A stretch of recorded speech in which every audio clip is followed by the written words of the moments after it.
अनिरुद्ध का चेहरा इस वक्त भावनाओं के बवंडर में डूबा हुआ था। आंखों में कोई मोह नहीं, आवाज में कोई नरमी नहीं।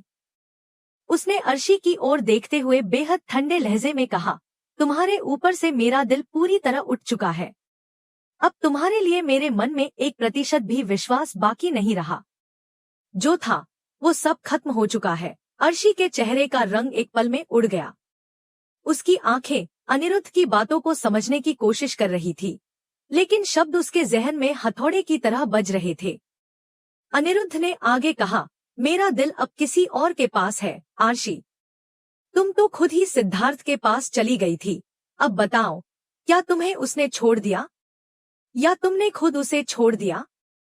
किसी और के साथ रहने का जब तुमने फैसला किया था, तब मेरा क्या हक रह गया था तुम्हारी जिंदगी में? अर्शी कुछ कहने ही वाली थी कि अनिरुद्ध फिर से बोल पड़ा, अब उसका नाम लेकर मेरी नजरों में अपने लिए सहानुभूति मत जुटाने की कोशिश करो। तुमने मेरा दिल तोड़ा है और अब मुझे ही दोषी ठहराने आई हो? इतनी बेरहमी और कठोरता से भरी बातें सुनकर अर्शी का दिल भीतर से चकनाचूर हो गया। वह खामोशी से खड़ी रही। कुछ पल तक उसकी आंखें अनिरुद्ध की ओर ताकती रहीं।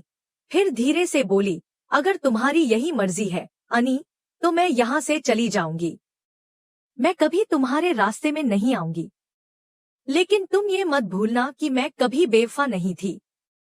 तुमने मुझसे सवाल किए, लेकिन कभी मेरे जवाब सुनने की कोशिश नहीं की।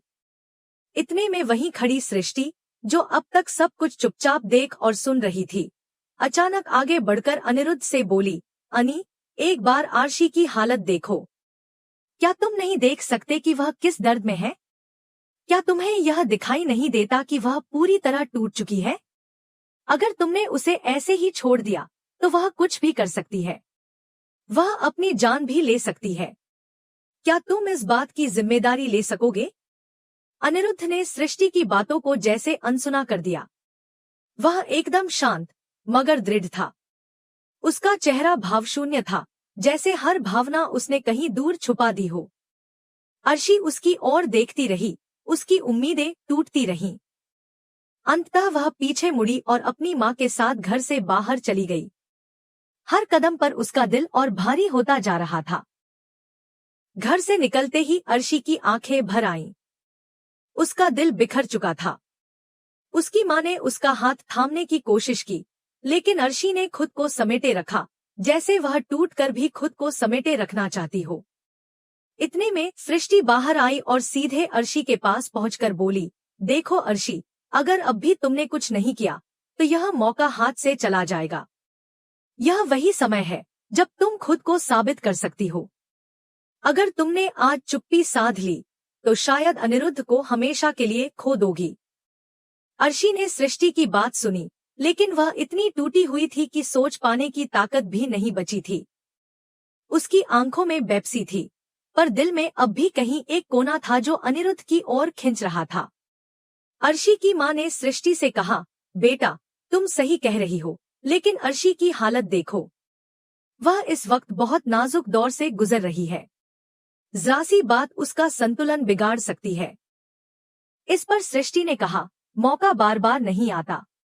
अगर अनिरुद्ध की जिंदगी में वाकई कोई और है तो आर्शी को यह साबित करना होगा कि वह अब भी उसी की है और उसका प्यार झूठा नहीं था।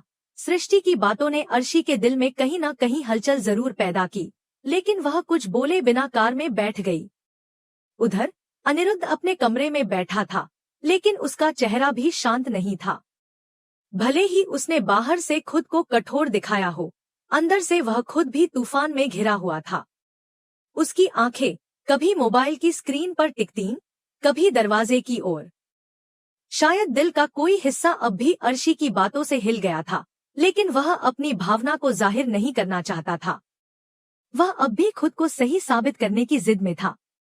कमरे में गूंजती खामोशी के बीच अनिरुद्ध की बहन अंदर आई और बोली, भैया, जो हुआ वह ठीक नहीं था। आर्शी भाभी जैसी नहीं थी। वह सच में आपसे प्यार करती थी। क्या आपको सच में लगता है कि उसने कोई गलती की है? अनिरुद्ध ने उसकी ओर देखा, लेकिन कोई जवाब नहीं दिया। वह उठा, खिड़की के पास जाकर खड़ा हो गया, बाहर अंधेरे में झांकता रहा। शायद उसे भी कहीं न कहीं पछतावा होने लगा था, लेकिन वह मानने को तैयार नहीं था। दूसरी तरफ अर्शी भी अपने कमरे में पहुंचकर तकिए में मुंह छिपाकर रोती रही। सृष्टि की बातें उसके मन में गूंज रही थी। यही मौका है। क्या वह अब अनिरुद्ध को फिर से हासिल करने के लिए कोई कदम उठाएगी? क्या वह फिर से अपने प्यार को साबित करने के लिए खुद को तैयार करेगी? या यह कहानी यहीं से एक नया मोड़ लेगी, जहां दिल टूटकर और भी मजबूत हो जाएंगे? वक्त के साथ ही ये सवाल सुलझेंगे। अर्शी के दिल में दर्द की वो टीस अब एक नई शक्ल लेने लगी थी। जब सृष्टि ने उसे यह कहकर उकसाया कि अगर उसने अब कोई कदम नहीं उठाया तो अनिरुद्ध हमेशा के लिए उससे दूर हो जाएगा, तो अर्शी की मानसिक स्थिति और भी बिगड़ने लगी। उसकी आंखों में अब केवल निराशा थी, दिल में खालीपन और दिमाग में बस एक ही ख्याल, खुद को खत्म कर देने का। उसने फिर से वही भयावह कदम उठाने की कोशिश की जो पहले भी उसके जीवन को कगार पर ले आया था। वह चुपचाप अपने कमरे में गई, दरवाजा बंद किया और एक चिट्ठी लिखने बैठ गई। लेकिन किस्मत को शायद कुछ और ही मंजूर था। उधर अनिरुद्ध को जैसे ही ये खबर मिली कि अर्शी ने खुद को नुकसान पहुंचाने की कोशिश की है, उसका दिल धड़क उठा। वह जो अभी तक खुद को कठोर बनाए बैठा था, वह पल भर में टूट गया। ना चाहते हुए भी उसके कदम खुद ब खुद अर्शी की ओर बढ़ चले। उसे अपने दिल की हालत समझ नहीं आ रही थी, लेकिन वो जानता था कि अगर आज कुछ हो गया तो वह खुद को कभी माफ नहीं कर पाएगा। अनिरुद्ध अर्शी को ढूंढता हुआ वहां पहुंचा, जहां वह बेहोशी की हालत में पाई गई थी। उसे अस्पताल ले जाया गया, जहां डॉक्टर्स ने बताया कि उसने सही वक्त पर पहुंचकर उसकी जान बचा ली। अस्पताल के बाहर बैठा अनिरुद्ध चुप था, लेकिन उसका चेहरा अब भावनाओं से भरा हुआ था। उसके अंदर की कठोरता जैसे पिघल रही थी। उसने अर्शी की मां को समझाया कि वह उसे अपने साथ घर वापस ले जाएगा। वह नहीं चाहता कि अब अर्शी अकेली रहे। कुछ ही समय बाद अर्शी को होश आया और उसकी आंखें खुली तो सामने अनिरुद्ध को देखकर उसकी आंखों से आंसू बह निकले। अनिरुद्ध ने उसका हाथ थामते हुए धीरे से कहा, अब तुम अकेली नहीं हो, मैं तुम्हें लेकर चल रहा हूं अपने साथ। जो हो गया सो हो गया, अब सब कुछ ठीक करेंगे। अर्शी ने कुछ नहीं कहा, लेकिन उसकी आंखों में एक नया यकीन जाग उठा था। अब अर्शी फिर से अनिरुद्ध के घर में रहने लगी थी, लेकिन यह रिश्ता अब पहले जैसा नहीं रहा। अनिरुद्ध का मन अब भी कहीं और था, झनक के पास। हालांकि वह अर्शी के साथ एक जिम्मेदार साथी की तरह व्यवहार कर रहा था, ठीक वैसे ही जैसे बिपाशा ने लाल के साथ एक समझौते जैसा रिश्ता बना लिया था। वही समीकरण अब अनिरुद्ध और अर्शी के बीच भी बनने लगा था। अनिरुद्ध का मन झनक की ओर ही खिंचता चला जा रहा था और उसकी कल्पनाओं में झनक हर वक्त बसी रहती थी। अनिरुद्ध दिन भर खुद को व्यस्त रखने की कोशिश करता, लेकिन रात को जब वह अकेला होता तो उसकी आंखों के सामने झनक का चेहरा घूमने लगता। उसे याद आता कैसे झनक उसकी बातों को समझती थी, उसकी भावनाओं को बिना कहे पढ़ लेती थी और किस तरह उसकी मौजूदगी में वो खुद को संपूर्ण महसूस करता था। वह भले ही अर्शी को अपने घर में लेकर आ गया था, लेकिन उसके दिल का घर अब भी झनक के नाम था। अर्शी ने भी यह महसूस करना शुरू कर दिया था कि अनिरुद्ध का ध्यान अब उसकी ओर नहीं है, लेकिन उसने अब खुद को पूरी तरह समर्पित कर दिया था अपने डांस करियर को।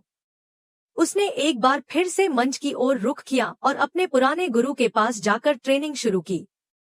उसका इरादा था कि वह खुद को फिर से साबित करे और इस बार खुद के लिए जिए, न कि किसी और की खुशी के लिए।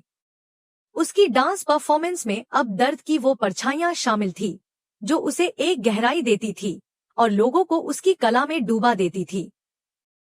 अर्शी धीरे धीरे मंच पर फिर से चमकने लगी, लेकिन उसकी चमक अब सिर्फ दर्शकों के लिए थी, अनिरुद्ध के लिए नहीं। वह जान चुकी थी कि अनिरुद्ध अब उसकी जिंदगी में सिर्फ एक जिम्मेदारी निभा रहा है, एक साथी नहीं बन पाया है। और वहीं दूसरी ओर झनक जो कहीं दूर थी, वह भी अपनी जिंदगी में नए मोड़ से गुजर रही थी।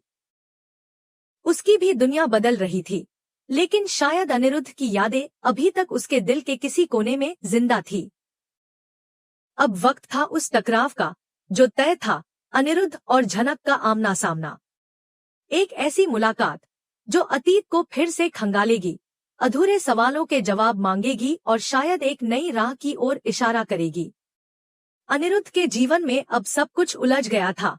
एक तरफ अर्शी जो फिर से खड़ी हो रही थी और दूसरी ओर झनक, जिसकी यादें अब भी उसके साथ थीं। कहानी ने अब एक ऐसा मोड़ ले लिया था जहां हर किरदार अपने फैसलों के बोझ तले दबा था। लेकिन क्या यह बोझ उन्हें तोड़ देगा या नई दिशा देगा, यह अब आने वाले वक्त पर निर्भर था।